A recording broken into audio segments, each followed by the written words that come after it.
اللہ لا الہ الا ہو، اللہ ہی ہے وہ کہ نہیں ہے کوئی معبود سوائے اس کے۔ الحی القیوم، وہ خود سے زندہ ہے اور باقی سب کو قائم اسی نے رکھا ہوا ہے، سب کو زندہ رکھنے والا وہ ہے، باقیوں کی زندگی اس سے مستعار ہے، اس کی زندگی حقیقی ہے اپنی۔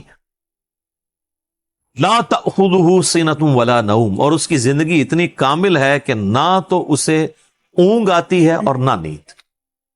ہماری زندگی آپ دیکھ لیں ناقص ہے، ہم 24 گھنٹے کے اندر ایک دفعہ ضرور مر جاتے ہیں۔ موت نیند کی بہن ہے نا، اسی لیے آپ دیکھیں آپ کو جو رات کو سونے کی دعا سکھائی گئی ہے صحیح بخاری میں، اللہم بسمک اموت و احیا، اور اللہم باسمک اموت و احیا، دونوں الفاظ درست ہیں، تیرے نام سے زندہ ہوتا ہوں اور مرتا ہوں۔ اور صحیح بخاری میں جو صبح اٹھنے کی دعا ہے وہ تو ہے ہی ہے، اس میں تو ڈائریکٹ کلیئر ہو گیا۔ یہاں تو پھر بھی کوئی کہہ سکتا ہے کہ ایمبیگوٹی ہے کہ یہ اس نیند کا بھی ذکر نہیں ہے، لیکن اس میں تو واضح ذکر ہے، الحمدللہ الذی احیانی بعد ما اماتنی، یا احیانا بعد ما اماتنا، جمع کے سیغے سے ہو، وَإِلَيْهِ النُّشُورُ، تمام تعریفیں اس ذات کے لیے جس نے ہمیں مرنے کے بعد دوبارہ زندہ کر لیا۔ پھر سورہ الزمر میں بھی آتا ہے کہ اللہ تعالیٰ ہی ہے جو رات کو جب تم سوتے ہو تو تمہارے نفس کو قبض کر لیتا ہے، پھر جس کو اپنے پاس رکھنا ہوتا ہے اسے روک لیتا ہے، جس کی باقی ہوتی ہے اس کو دوبارہ واپس بھیج دیتا ہے۔ تو نیند بھی موت کی ایک فارم ہے۔ ہماری جو زندگی ہے وہ بھی ناقص ہے، ہم ڈیپینڈنٹ ہیں اللہ کے اوپر، اس اعتبار سے کہ جب چاہے وہ سانس روک لے، اور اس اعتبار سے بھی کہ 24 گھنٹے میں ہمیں ایک دفعہ سونا ہی پڑتا ہے، ادروائز آپ اگلے 24 گھنٹے، دنیا کا ذہین ترین آدمی، دنیا کا طاقتور ترین آدمی کتنے گھنٹے جاگ سکتا ہے؟ یہ بزرگ جو جاگتے رہے ہیں نا ایک ایک سال یا دو سال، کہانیاں نے، کوئی نہیں جاگ دے، جس کو ہے نا اس کو لے کے ہیں جاگ کے بتائے کوئی، اور کہتے ہیں جناب 3 سال تک کھایا پیا نہیں ہے۔ اس کے ساتھ اس کہانی کو کمپلیٹ کیا کریں، ساتھ یہ بھی کہا کریں کہ نہ کھادا پیتا نہ پیشاب کیتا، کیونکہ اگر کھایا پیا نہیں ہے تو پیشاب تو کھانے پینے کے ساتھ ہے نا، آپ کھانا پینا چھوڑ دیں پیشاب ختم ہو جائے گا۔ یہ ساتھ کیوں نہیں کہتے ہیں کہ 3 سال تک پیشاب بھی نہیں کیا، اور پھر اس طرح کا بندہ لے کے آنا ہے، اس کا جو ہم کریں گے نا وہ ہماری ویڈیوز میں ریکارڈ ہے، آج چھوڑ دیں۔ لہو ما فی السماوات و ما فی الارض، اسی کے لیے ہے آسمانوں اور زمین کی بادشاہی۔ اچھا، آسمان ہمیشہ جمع کے سیغے کے ساتھ آتے ہیں، زمین سنگولر کے سیغے کے ساتھ، سوائے ایک پارہ نمبر 28 کے اندر کہ اللہ نے 7 آسمان پیدا کیے اور اس کے مثل زمینیں بھی، چونکہ یہ اللہ تعالیٰ کی طرف سے ایک میریکل پلانٹ ہے روئے ارض، زندگی ابھی تک یہیں پہ دریافت ہوئی ہے جس زندگی کو ہم جانتے ہیں، اس لیے اللہ تعالیٰ اسپیشلی اس کا ذکر کرتے ہیں۔ تو قرآن میں جب بھی آئے نا کہ آسمانوں اور زمین کی بادشاہت سے مراد پوری کائنات، من ذا الذی یشفع عندہ الا باذنہ، کس کی جرأت ہے کہ اللہ کے حضور کسی کی شفاعت اور سفارش کر سکے سوائے اس کے اذن کے؟ ظاہر ہے کسی کی جرأت نہیں ہے۔ دنیا میں سفارش یہ ہوتی ہے کہ کسی شریف آدمی کو پکڑ کے پولیس لے گئی ہے تو ایک وہاں کا بڑا آدمی جا کے سفارش کرتا ہے کہ جی آپ کو غلط فہمی ہوئی ہے، میں اسے شروع سے جانتا ہوں، بڑا شریف آدمی ہے۔ اب اللہ کو اس طرح کی سفارش تو کوئی نہیں کر سکتا کہ یا اللہ آپ کو غلط فہمی ہوئی ہے، بندہ غلط پکڑ لیا آپ نے، ایسے تو ہو ہی نہیں سکتا۔ اسی لیے اللہ نے کہا کہ اس کی جرأت ہے کہ مجھے کہے، مجھے سفارش کرے کسی کی، میرے کہنے سے نہیں۔ تو اب آپ دیکھ لیں بابوں کے بارے میں وہ دھونس کے عقیدے جو رکھے ہوئے ہیں، اسی تو آپ کو قرآن نہیں پڑھنے دیتے، جس نے یہ آیت پڑھنی ہے اس نے کہنا ہے کہ بابا کتوں آ گیا، اتنے کوئی بھی کھنگڑ نہیں دینا اللہ نے، سوائے جس کو اذن دیا ہے محمد رسول اللہ صلی اللہ علیہ وآلہ وسلم۔ اور وہ بھی ایک پوری دردناک حدیث ہے بخاری مسلم میں، حدیث شفاعت، وہ یوٹیوب پہ میرا کلپ دیکھ لیں، شفاعت رسول صلی اللہ علیہ وآلہ وسلم کا عقیدہ۔ یعلم ما بین ایدیہم وما خلفہم، وہ جانتا ہے جو ان سے پہلے ہو چکا جو ان کے بعد ہونے والا۔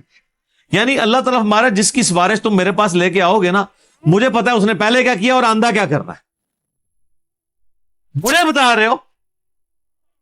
اور ایک معنی یہ بھی ہے کہ جو سفارشی بھی ہے نا، اللہ تعالیٰ ان کو بھی جانتا ہے کہ ان کا علم پہلے کا کیا تھا اور بعد کا علم کیا ہے۔ اللہ تعالیٰ نے ہر ایک کو اپنے علم سے گھیرا ہوا ہے۔ وَلَا يُحِيطُونَ بِشَيْءٍ مِّنْ عِلْمِهِ إِلَّا بِمَا شَاءَ، اللہ کے علم کو کوئی نہیں گھیر سکتا سوائے اللہ تعالیٰ جس کے لیے چاہے تو اس کے اوپر کوئی علم آشکار کر لے. یعنی اللہ تعالیٰ کے علم کو کوئی اور مخلوق نہیں گھیر سکتی. اللہ نے سب کو اپنے علم سے گھیرا ہوا ہے، سوائے اس کے کہ وہ جو سورہ آل عمران میں بھی آتا ہے 179 نمبر آیت میں کہ اللہ کی یہ شان نہیں ہے کہ وہ اپنے غائب کے اوپر کسی کو اطلاع دے سوائے اپنے پیغمبروں کے، اور تمہارا کام ہے اللہ اور اس کے پیغمبروں پر ایمان لاؤ. پیغمبر وہ ہستی ہوتی ہے کہ جس کو اللہ تعالیٰ غیب کی خبریں دیتا ہے، غیب کا علم دیتا ہے اتنا جتنا اس کے لیے پسند فرماتا ہے. علم الغیب کے اوپر میرا مسئلہ نمبر 6A اور 6B آپ دیکھ سکتے ہیں، ڈیٹیل ٹاپک ہے. تو جتنا جس کے لیے چاہتا ہے اللہ ظاہر فرماتا ہے، اور جس کے لیے نہیں چاہتا ظاہر نہیں فرماتا. اچھا، یہ اب بعض علم الغیب ایسے ہیں جو اللہ تعالیٰ نے انبیاء کرام کو دیے، اور بعض یہ ہیں جو ہمارے اعتبار سے وہ آپ سمجھ لیں ان سین علم ہے، لیکن چونکہ وہ فزیکل ورلڈ کے ساتھ تعلق رکھتے ہیں اس لیے ہم اس کو علم الغیب کا لفظ تو نہیں بول سکتے، لیکن چھپے علوم ہیں. جیسے سائنٹیفک جو بڑے بڑے راز ہیں اس کائنات کے، وہ لوگوں نے دریافت کی. میگنیٹک فیلڈ کا دریافت کرنا، کمپاس بنا لینا. فیراڈے نے 8 سے 200-300 سال پہلے ہی ہوا ہے نا بجلی والا معاملہ. دنیا میں بجلی آئے ہوئے میکسیمم 150 سال گزرا ہے، اس سے پہلے بجلی نہیں تھی. تو ایک انسان پہ اللہ نے راز کھولا ہے نا کہ اگر کسی کنڈکٹر کو میگنیٹک فیلڈ کے اندر موو کیا جائے تو اس میں وولٹیج پیدا ہو جاتی ہے، ای ایم پروڈیوس ہو جاتی ہے. یہ فیراڈے کو اللہ نے راز سمجھا دیا. نیوٹن کو کئی ایک چیزیں باتیں سمجھا دی، آئنسٹائن کو سمجھا دی. تیل زمین سے نکل آیا، گھڑی بنا لی، اتنی ساری چیزیں ہیں، جہاز بنا لیے، جیٹ انجن بنا لیے. تو یہ اس کائنات کے راز اللہ تعالیٰ لوگوں پہ کھولتا ہے. وسع کرسیہ السماوات والارض، اسی کی کرسی نے آسمانوں اور زمین کو گھیرا ہوا ہے. ولا یؤودہ حفظہما، اور اللہ تعالیٰ کو زمین و آسمان کی حفاظت کرنا کوئی مشکل نہیں ہے، تھکا نہیں دیتی یہ چیز. وہو العلی العظیم، اور وہ بہت بلند ہے اور عظمت والا ہے. اچھا، یہاں کرسی عین ممکن ہے کہ کوئی فزیکل کرسی ایگزسٹ کرتی ہے، اور عین ممکن ہے کہ یہ بات محاورتاً ہو رہی ہے کہ اللہ تعالیٰ کی بادشاہت اس سے مراد ہو، کیونکہ قرآن میں کئی ایک چیزیں محاورتاً بھی استعمال ہوئی ہیں. اس کے اوپر یہ جو اہل حدیث کی طرف سے جہمی ہونے کا فتویٰ فوراً لگا دیتے ہیں، یہ غلط ہے. بعض جگہ وہ خود بھی تعویلات کر رہے ہوتے ہیں. جیسے سورہ قصص کے اینڈ پہ آتا ہے کہ ہر چیز کو فنا ہے سوائے اللہ کے چہرے کے، تو سارے اہل حدیثوں نے ترجمہ کیا ہے یہاں چہرے سے مراد اللہ کی ذات ہے. تو تعویل تو وہ بھی کر رہے ہیں. یا قیامت والے دن اللہ کے سائے کے سوا کوئی اور سایہ نہیں ہوگا، 7 لوگ اس سائے کے نیچے ہوں گے، بخاری مسلم میں آتا ہے. تو وہاں اہل حدیث بھی کہتے ہیں یہاں مراد عرش کا سایہ، اللہ کا سایہ مراد نہیں. تو اس طریقے سے اگر کوئی تعویل کرتا ہے اس طرح کے معاملات میں، جہاں پہ ممکن ہو، جہاں پہ ممکن نہ ہو وہاں پہ نہیں کرنی چاہیے. مولانا مودودی تو دونوں طرف گئے ہیں کہ عین ممکن ہے کرسی ہو، اور عین ممکن ہے کہ اس سے مراد ایک محاورتاً بات ہو کہ اللہ کی بادشاہی نے گھیر رکھا ہے ہر چیز کو. اور اس کی یعنی صرف اللہ تعالیٰ نے یہ بنا کے مخلوق چھوڑ نہیں دی، بلکہ اس کی حفاظت بھی اپنے ذمہ لی ہوئی ہے. اور وہ ایسی حفاظت نہیں ہے کہ کوئی اللہ تعالیٰ کو مصروف ہو گیا کہ اتنی مخلوقات پیدا کر کے اب کیا کرے گا، وہ ایسا نہیں ہے. بلکہ وہ اللہ تعالیٰ نے پہ کوئی گرا نہیں ہے اس کی. وہ تو سورۃ الانعام میں ہے کہ زمین کی گہرائیوں میں کوئی دانہ نہیں پھوٹتا، نہ زمین کے اوپر نہ سمندروں میں کوئی پتا بھی گرتا ہے مگر اس کے علم سے. اور اتنا کامل علم ہے کہ اللہ نے یہ سب کچھ ہونے سے پہلے ہی لوح محفوظ میں لکھ لیا ہے. تو ایک ڈیٹیل طلب ٹاپک. وہو العلی العظیم، اور وہ بلند ہے اور عظمت والا ہے. السلام علیکم ورحمۃ اللہ وبرکاتہ. آیت الکرسی کا مطلب اور تفسیر. بسم اللہ الرحمن الرحیم. اللہ لا الہ الا هو الحی القیوم لا تأخذہ سنۃ ولا نوم له ما فی السماوات وما فی الارض من ذا الذی یشفع عنده الا بإذنہ یعلم ما بین ایدیہم وما خلفهم ولا يحيطون بشيء من علمه إلا بما شاء وسع كرسيه السماوات والأرض ولا يؤوده حفظهما وهو العلی العظیم۔ تفسیر: اللہ اس کے سوا کوئی معبود نہیں، وہ ہمیشہ زندہ اور سب کا سہارا ہے، نہ اسے اونگ آتی ہے نہ نیند۔ آسمانوں اور زمین میں جو کچھ ہے سب اسی کا ہے، کوئی اس کی اجازت کے بغیر سفارش نہیں کر سکتا۔ وہ ہر چیز کو جانتا ہے، اس کی کرسی آسمان اور زمین کو گھیرے ہوئے ہے، ان کی حفاظت اسے تھکاتی نہیں، وہ بلند اور مہان ہے۔ حدیثوں میں آیت الکرسی کی فضیلتیں۔ پہلی حدیث، سب سے افضل آیت، رسول اللہ صلی اللہ علیہ وسلم نے فرمایا، قرآن کی سب سے بڑی آیت آیت الکرسی ہے۔ صحیح مسلم حدیث نمبر 810۔ دوسری حدیث، ہر نماز کے بعد پڑھنا، رسول اللہ صلی اللہ علیہ وسلم نے فرمایا، جو بھی شخص ہر فرض نماز کے بعد آیت الکرسی پڑھے، اس کے اور جنت کے بیچ موت کے علاوہ کچھ نہیں۔ النسائی اور حاکم۔ تیسری حدیث، سونے سے پہلے پڑھنا، حضرت علی رضی اللہ عنہ سے روایت ہے کہ نبی اکرم صلی اللہ علیہ وسلم نے فرمایا، جب تم بستر پر جاؤ آیت الکرسی پڑھو، اللہ تمہاری حفاظت کرے گا اور شیطان صبح تک پاس نہیں آئے گا۔ صحیح بخاری حدیث نمبر 2311۔ حدیث نمبر 4، گھر کی حفاظت، رسول اللہ صلی اللہ علیہ وسلم نے فرمایا، اپنے گھر میں آیت الکرسی پڑھو، شیطان وہاں سے بھاگ جاتا ہے۔ طبرانی۔ حضرت ابو ہریرہ اور شیطان کا معاملہ۔ صحیح بخاری حدیث نمبر 2311۔ رسول اللہ صلی اللہ علیہ وسلم نے حضرت ابو ہریرہ رضی اللہ عنہ کو رمضان کی زکوٰۃ کی حفاظت پر مقرر فرمایا۔ رات میں ایک شخص اچانک حضرت ابو ہریرہ کے پاس آیا اور گلے میں سے لب بھر کے اٹھانے لگا۔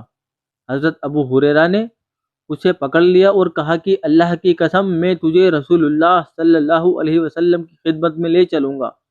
اس پر اس نے کہا کہ اللہ کی قسم، میں بہت محتاج ہوں، میرے بال بچے ہیں اور میں سخت ضرورت مند ہوں۔ ابو ہریرہ رضی اللہ عنہ نے کہا، اس کے معافی چاہنے پر میں نے اسے چھوڑ دیا۔ صبح ہوئی تو رسول اللہ صلی اللہ علیہ وسلم نے فرمایا، اے ابو ہریرہ، پچھلی رات تمہارے قیدی نے کیا کیا؟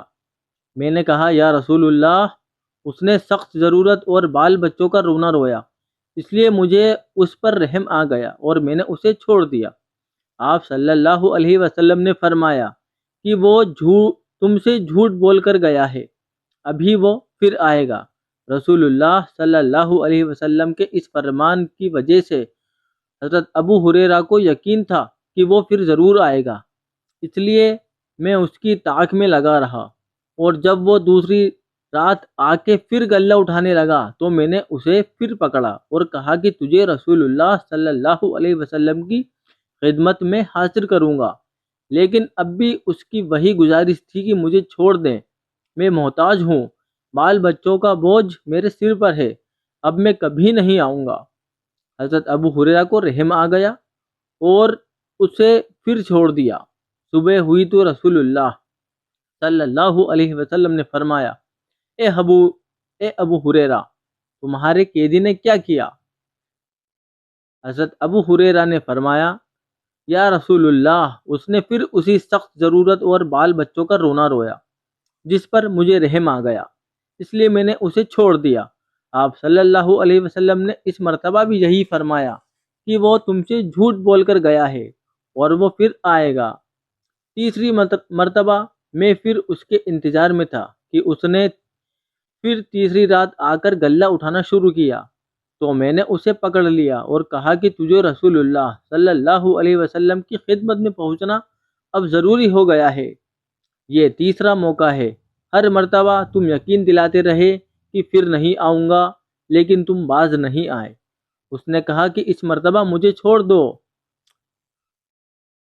تو میں تمہیں ایسے کچھ کلمات سکھا دوں گا جس سے اللہ تعالیٰ تمہیں فائدہ پہنچائے گا۔ میں نے پوچھا، وہ کلمات کیا ہے؟ اس نے کہا، جب تم اپنے بستر پر لیٹنے لگو تو آیت الکرسی پوری پڑھ لیا کرو، ایک نگراں فرشتہ اللہ تعالیٰ کی طرف سے برابر تمہاری حفاظت کرتا رہے گا، اور صبح تک شیطان تمہارے پاس بھی نہیں آ سکے گا۔ اس مرتبہ بھی پھر میں نے اسے چھوڑ دیا۔ صبح ہوئی تو رسول اللہ صلی اللہ علیہ وسلم نے پوچھا، پچھلی رات تمہارے قیدی نے تم سے کیا معاملہ کیا؟ میں نے کہا، یا رسول اللہ، اس نے مجھے کچھ کلمات سکھائے اور یقین دلایا کہ اللہ تعالیٰ مجھے اس سے فائدہ پہنچائے گا، اس لیے میں نے اسے چھوڑ دیا۔ آپ نے پوچھا کہ وہ کلمات کیا ہیں؟ میں نے کہا کہ اس نے بتایا تھا کہ جب بستر پر لیٹو تو آیت الکرسی پڑھ لو۔ اس نے مجھ سے یہ بھی کہا کہ اللہ تعالیٰ کی طرف سے تم پر ایک نگراں فرشتہ مقرر رہے گا، اور صبح تک شیطان تمہارے قریب بھی نہیں آ سکے گا۔ صحابہ خیر کو سب سے آگے بڑھ کر لینے والے تھے۔ نبی کریم صلی اللہ علیہ وسلم نے ان کی یہ بات سن کر فرمایا کہ حالانکہ وہ جھوٹا تھا، لیکن تم سے یہ بات سچ کہہ گیا۔